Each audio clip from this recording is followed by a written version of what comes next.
2018년도 국정감사가 마무리 단계에 접어들고 있습니다.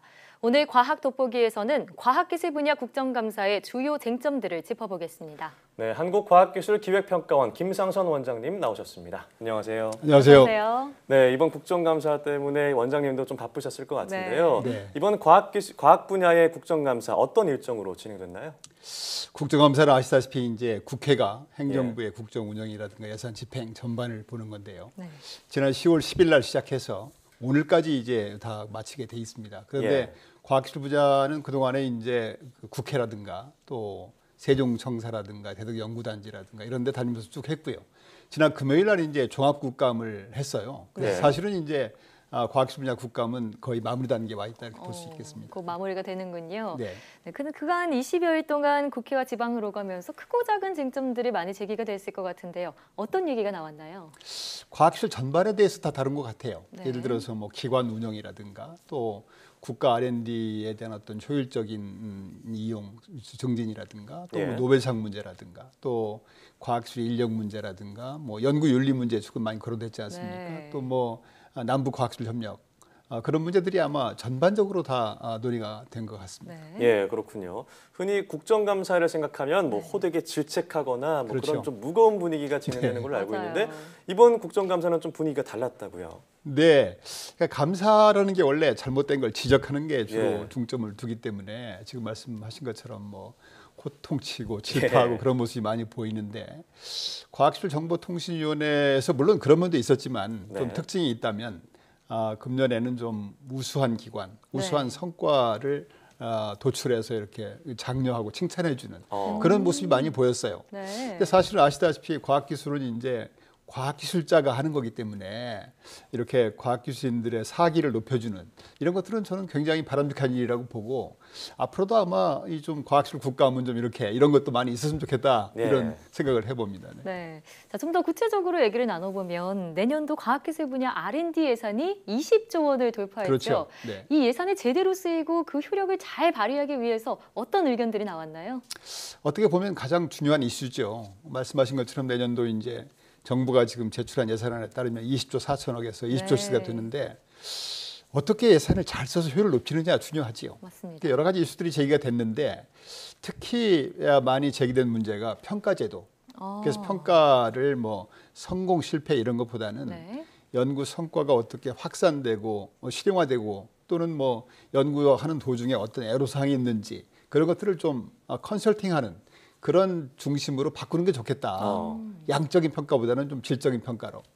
그래서 관련해서 이제 또 기관 평가라는 것도 하는데 기관 평가도 지금 3년 주기로 돼 있던 것을 정부에서 이제 5년 주기로 늘려서 너무 단기 위주로 가지 않고 조금 시간을 가지고 큰 성과를 내자. 이렇게 지금 바꿔가는 추세고요. 또 거론된 것들이 이제 대형 연구 장비. 연구 장비가 잘 공동 활용이 잘 안 돼요.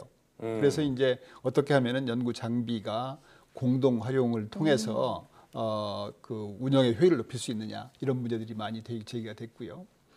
또 이제 보통 연구 과제들이 1년에 끝나지 않지 않습니까? 오래 가잖아요. 그럼 이제 처음에 계획된 연구비가 다음 연도에 이렇게 삭감된다든가 이런 일이 있으면 안 되겠다. 한 번 결정된 연구 사업은 안정적으로 지속적으로 연구비를 주면 좋겠다. 뭐 이런 지적도 있었는데요. 다 아마 연구 성과 제고에 도움이 되는 지적들이라고 생각을 하고 있습니다. 네, 그렇습니다. 자, 그런가 하면 정부가 하반기 안에 그 연구과제 중심제도 PBS라고 하죠. 이것을 이제 좀 개편하겠다 이런 얘기를 했는데 수련연들의 어떤 의견이 엇갈리면서 좀 미뤄지고 있다가 이번 국감에서 좀 주요 쟁점으로 올라왔다고 들었습니다. 현재 어떻게 됐나요? 그러니까 PBS가 아시다시피 이제 프로젝트 베이스드 시스템입니다. 그러니까 종전에 연구비를 이렇게 전체를 일괄해서 주다가 연구 효율을 좀 높이기 위해서는 경쟁 시스템을 도입해야 되겠다. 그래서 경쟁을 도입해서 연구 효율을 높이자 하는 측면으로 1996년인가 도입을 했어요. 그런데 이제 효율이 좀 높아지는 측면에서의 이점도 있지만 한편으로는 이제 연구자가 과제를 따와야 되는 겁니다. 이제 과제를 수주해야 되는 부담이 있다든가. 또는 이제 수주한 과제 위주로 하다 보니까 안정적으로 연구를 오래 할 수 있는 것이 아니라 단기 과제 위주로 할 수밖에 없다. 이런 문제점들이 부각이 됐지요. 그래서 정부에서도 그동안에 이제 지금 2000년 들어서만 해도 아마 거의 매 2년마다 지속적으로 지금 보완 발전해오고 있습니다. 이 제도를. 네. 근데 최근에 이제 연구 현장에서 PBS 제도를 아까 말씀드렸던 그런 이유 때문에 폐지하는 게 좋겠다. 이런 의견이 상당히 압도적으로 많아요. 네. 그래서 정부가 이번에는 조금 정말 현장의 의견을 들어서 제대로 된 개편 방안을 지금 검토하고 있고 예. 아마 조만간에 그 정부에서 PBS 개선 방안을 낼 것 같습니다. 그렇군요. 자, 그런데 단기나 소형 프로젝트에 매달리게 되는 게 이 PBS의 본래 취지랑 좀 어긋난다. 이런 현장의 목소리도 좀 나왔다고요. 그렇죠. 그래서 이제 아마 이상민 의원님실에서가 그쪽에서 좀 조사한 결과에 따르면은 폐지하는 쪽이 유지하는 쪽보다 압도적으로 의견이 많이 나왔어요. 아, 그래요? 근데 물론 이제 현장의 의견이 다 옳은 것만은 아니죠. 그렇죠. 그래서 이제 그런 현장의 의견들을 잘 귀를 기울여서 네. 현재 나와 있는 각종 문제점들을 잘 반영을 해서 아마 제도 개선 방안을 마련해서 발표할 것 같습니다. 네. 네. 자, 그런가 하면 연구인재 육성과 관련한 방안도 다루어졌다고요? 네. 그러니까 이제 과학기술하면은 제일 중요한 게 투자고 네. 두 번째가 이제 인력이고 그다음에 장비 보통 얘기를 하는데 인력 문제 참 중요하지요. 네. 그래서 이번에 이제 그 주로 국감에서 제기된 문제들은 인재 유출, 인재가 해외로 유출되는 문제에 대해서 대책이 뭐냐 이런 것들이 많이 제기가 됐고요. 그 외에 이제 원자력 분야에 지금 인력이 최근에 안 가는 문제라든가, 네. 뭐 또 비정규직 문제라든가, 또 여성 과학기술인 육성 문제, 또 대학원생들의 어떤 연구 처우 개선 문제 네. 이런 문제가 중점적으로 대기가 됐는데요. 특히 이제 비정규직 문제를 보면은 현재 정부출연연구소 비정규직을 정규직으로 전환하는 목표가 한 2,000명이 넘어요. 그러니까 이제 이렇게 단기간 내에 갑작스럽게 네. 전체 정원의 한 20% 되는데요. 20% 예, 비중인가요? 그러니까 지금 한 전체가 12,000명 중에서 한 20%쯤 되니까 이렇게 될 경우에 거기에 따른 어떤 인건비 부담이라든가 예. 이런 대책이 제대로 마련되지 않으면 네. 이게 안정적으로 운영하는 데 어려움이 있지 않겠느냐. 아마 이런 지적이 있었습니다. 네, 그렇습니다. 정규직 전환도 굉장히 중요한 이슈겠지만 네. 대책 마련이 좀 시급하다는 생각이 들고요. 네. 앞서 잠깐 말씀하셨지만 그 여성 과학기술인의 어떤 비중을 좀 높여야 한다는 그런 네. 얘기도 많이 나왔다면서요? 네, 이제 다른 분야에 비해서 아시다시피 여성 참여율이 그렇게 높지가 않은 편이죠. 그래서 여성 과학기술인들의 과학기술 참여가 굉장히 시급한 문제인데 네. 이번에 주로 제기된 문제들은 이제 그 소위 대형 연구 과제 책임자가 너무 여성 비율이 작다. 어느 정도인가요?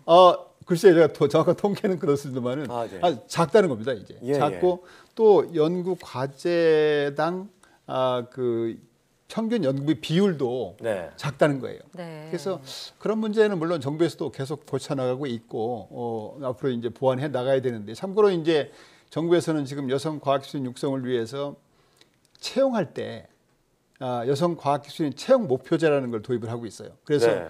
20% 이상은 뭐 여성 과학자를 채용해야 된다든가 또는 이제 활동하는 여성 과학자들 중에서 승진 목표제라든가 승진을 일정 이상 시켜야 된다든가 또는 보직자 비율을 일정 이상 한다든가 그런 다양한 제도를 쓰고 있어요.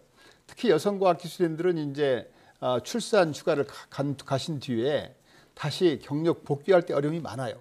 그래서 여성 경력 단절 여성을 대상으로 하는 어떤 복귀 지원 프로그램이라든가 정부에서도 아마 그런 다양한 프로그램을 통해서 여성 과학기술인들이 제대로 활동할 수 있게 그런 제도를 지금도 많이 쓰고 있고 앞으로도 아마 계속 더 확대 발전시킬 것으로 생각이 됩니다. 네, 그렇습니다.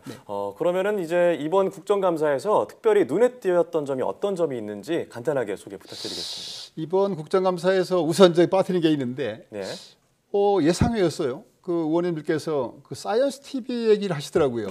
네. 저도 맞아요. 유심히 들었는데 사이언스 TV가 중요하고 필요하다. 이런 굉장히 인상적으로 들었습니다. 그래서 책임감이 드네요. 네, 그래서 사이언스 TV를 어떻게 육성해야 된다, 지원해야 된다 그런 말씀들이 계셨고요.